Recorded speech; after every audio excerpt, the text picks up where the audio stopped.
Olá, meus amigos, nossas saudações cordiais. Com muita alegria que nós estamos aqui mais uma vez para o IKB, Instituto Kardecista da Bahia. Eu sou Patrícia Lins e quero começar agradecendo o convite merecido da casa, em nome do professor Edivaldo, a quem admiro tanto, e estendendo esse reconhecimento também a todos os trabalhadores deste santo lugar.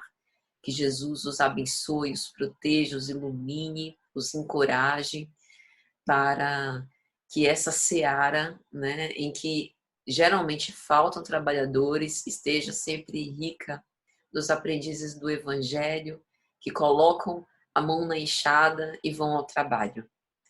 E agradeço também a todos que nos assistem nesse momento, que se conectam conosco, para que possamos fazer algum comentário sobre o capítulo número 157, O Filho Egoísta, da obra Pão Nosso, pelo Espírito Emmanuel, psicografia de Chico Xavier.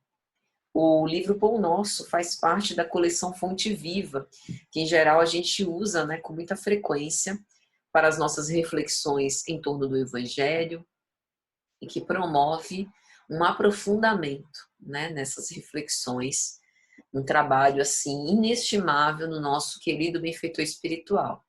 Então vamos lá. Vamos lá que o assunto hoje é assim decisivo, para as nossas vidas, uma reflexão muito importante. Emmanuel cita a parábola do filho pródigo. Lucas, capítulo 15, versículo 29. Mas, respondendo ele, disse ao pai: Eis que te sirvo há tantos anos, sem jamais transgredir um mandamento teu, e nunca me deste um cabrito para alegrar-me com os meus amigos. Aqui a gente se lembra da história. Essa parábola mostra o pai e seus dois filhos. Um filho mais novo que pede antes que o pai morra a sua parte na herança. Pai, dai-me a minha parte na herança. E aí a gente já pensa, no pai, figura ali do patriarca familiar, o quanto que ele deve ter sentido aquele pedido, do filho. E aí ele faz a partição dos bens e o filho pródigo sai de casa, se afasta e vai viver as coisas do mundo. E depois de tendo prodigamente gastado os seus bens, ele passa por um período de muita fome e acaba sendo acolhido por um homem que era cuidador de porcos e que deixa o filho pródigo ao encargo de cuidar desses porcos. E ele que passava fome, alimentava-se das alfarrobas que eram também dadas aos porcos. Passou a comer a mesma alimentação, usufruir da mesma alimentação dos porcos.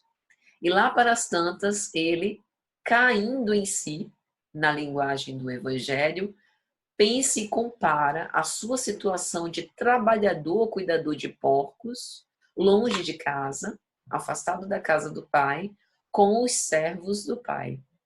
Os servos do meu pai são empregados e têm alimento, têm descanso, têm um salário, têm onde dormir. E eu aqui preciso me sujeitar e me alimentar com aquilo que é dado aos porcos. Vou voltar à casa do meu pai, dizendo: Pai, errei contra o céu e contra ti. Não me receba mais como seu filho, mas como seu servo. E efetivamente assim ele faz, tomando o caminho de volta, o pai, vendo-o de longe, já o recebe de braços abertos, manda preparar e calçar-lhe as sandálias, depor sobre si um manto, colocar um anel nos seus dedos, todas as regalias de filho. E quando o jovem ensaia: Pai, pequei contra o céu e contra ti, já não mereço ser chamado seu filho, o pai simplesmente responde: aquele que estava perdido se achou, rendamos graças. E o filho, aquele que estava com o pai desde o primeiro momento, que viu tudo isso acontecer numa posição de espectador, a inveja, fala mais alto: Pai, mas eu estou contigo desde o início. Não entendo como, depois deste filho ter dilapidado todos os seus bens, você ainda o recebe bem. E o pai ainda tenta explicar. É porque quando a gente está engolfado pelo egoísmo, a gente não consegue perceber certas nuances do amor verdadeiro.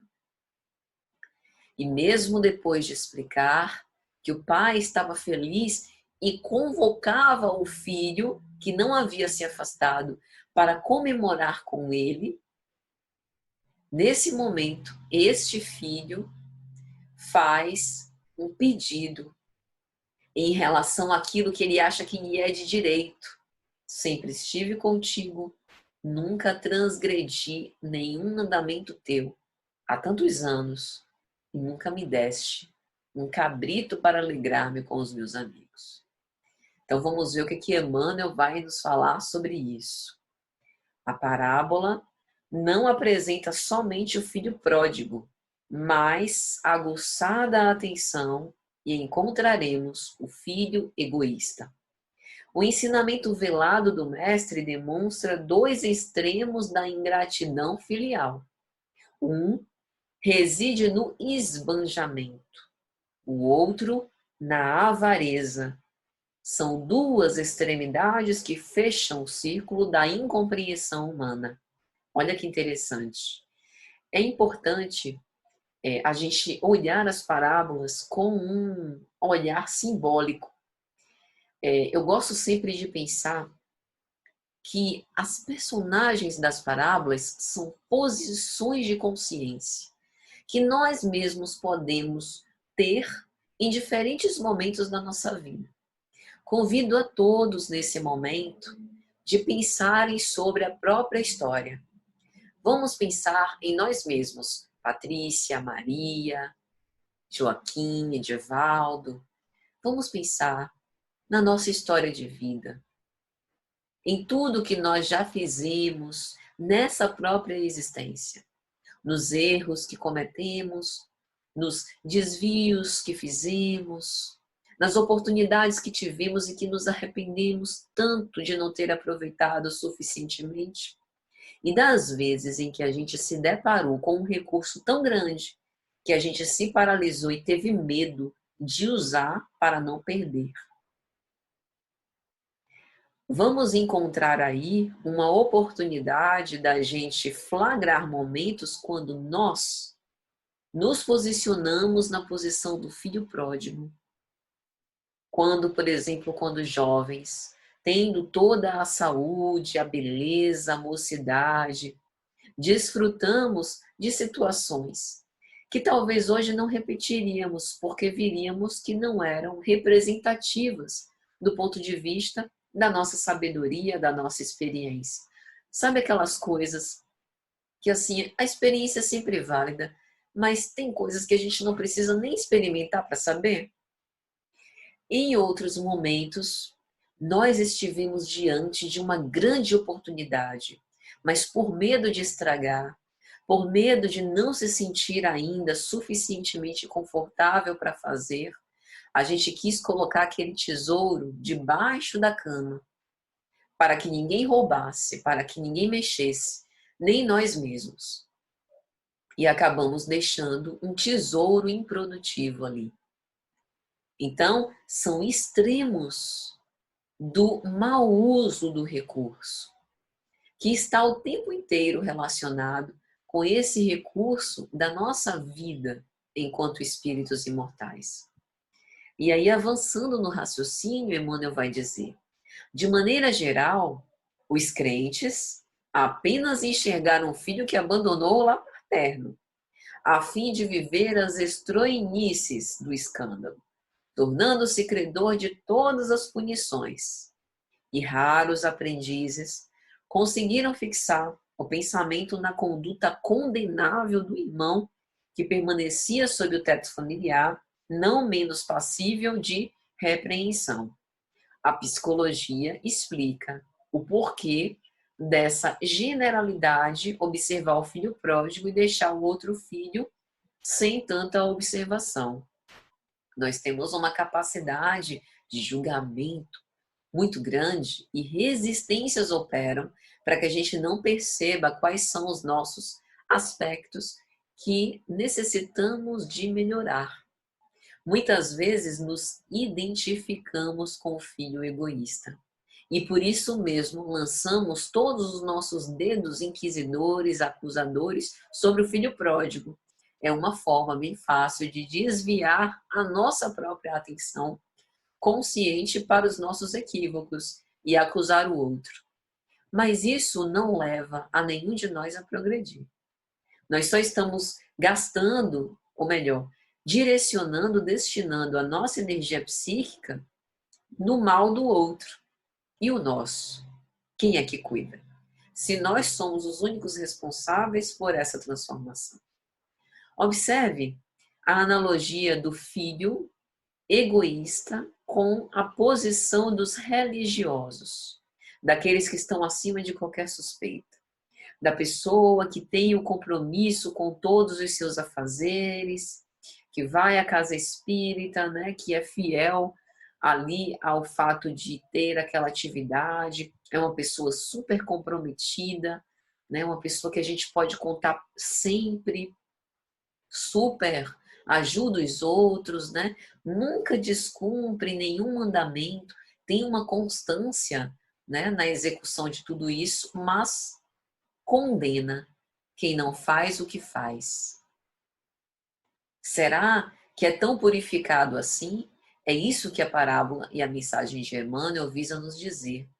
Se a nossa caridade não é extensível aos que erram, ela não pode ser completamente verdadeira e fidedigna.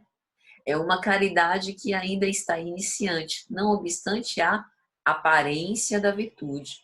E é lógico que há mérito. Afinal, o filho egoísta manteve-se muitos anos na casa paterna, sem transgredir nenhum mandamento e sendo ali aquela presença constante. Mas não bastará. Isso é condição necessária, porém não suficiente. E aí Emmanuel vai dizer: observando a generosidade paterna, os sentimentos inferiores que o animam sobem à tona e ei-lo na demonstração de sovinice. Ou seja, a inveja desperta sentimento de não desejar a partilha dos recursos, de não querer que o outro tenha, sendo que ele não tem. É como se ele arrogasse para si privilégios, que o outro abriu mão a partir do momento que saiu de casa. Mas a gente sabe que para Deus, os criminosos arrependidos e os santos estão na mesma condição de filhos. E às vezes a gente esquece isso. Será que nós não nos comportaríamos com tal sovinice se víssemos no mundo espiritual, nos víssemos ladeados em termos de discernimento, né, lucidez e até aprimoramento moral, oportunidades. Se a gente se visse ali trabalhando lado a lado com alguém que foi um criminoso na Terra, eu, não, orador espírita, trabalhei tantos anos fazendo palestra no IKB, estou aqui exercendo o mesmo serviço deste aí, que cometeu crimes, que não quis saber de doutrina espírita, que foi para uma palestra minha e depois não voltou mais e foi viver o mundo? Não pode. Por que não pode? Se o reino de Deus é para todos os filhos de Deus. Essa mensagem é super interessante, né? Para a gente pensar também a nossa, como é que eu posso dizer, relação com a religião, com a religiosidade. E aí Emmanuel continua dizendo, contraria-o a vibração de amor reinante no ambiente doméstico. Alega, como autêntico preguiçoso, os anos de serviço em família. Invoca, na posição de crente vaidoso, a suposta observância da lei divina. E desrespeita o genitor, incapaz de partilhar-lhe o justo contentamento. É bem fruto da inveja. Não conseguir contentar-se, ficar feliz com o retorno do filho pródigo, né, para o bem geral, no caso, o bem do lar. E o pobre do pai, hein? De um lado, o filho pródigo, né, esbanjador. De outro, o filho sovina. Coitado desse pai. Agindo com a mesma generosidade que é peculiar ao nosso pai, né? E é importante essa observação de Emmanuel, né? O desrespeito ao sentimento autêntico do pai e ao clima psíquico da harmonia familiar. Ou seja, o quanto às vezes nós prejudicamos a obra, que estamos sendo convidados com filhos e trabalhadores para construir o nosso próprio legado.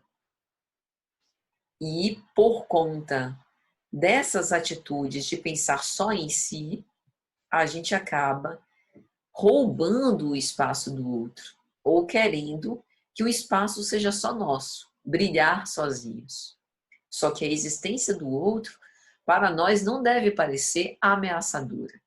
Nós não estamos num clima competitivo, como se o lugar no reino dos céus precisasse passar por uma briga, por um confronto entre nós. Todos temos esse lugar.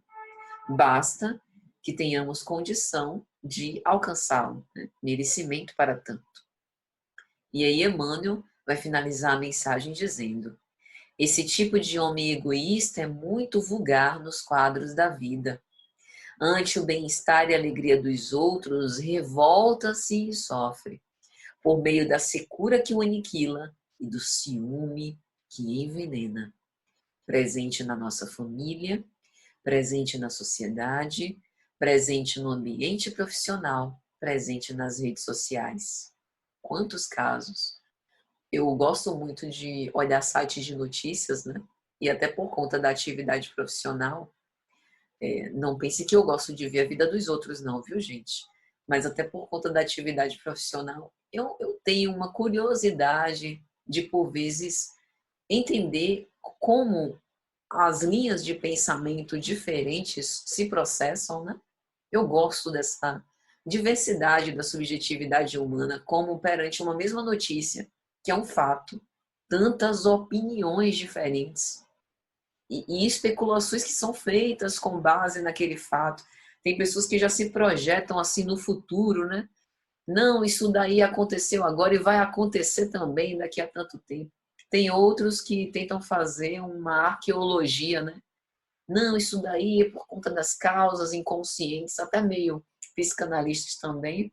Tem outros que são os juízes, né, que vestem a toga e já dão a condenação. Outros que são os sacerdotes, pacificadores. Tem gente que não está nem aí, que está achando que aquilo não tem a menor importância.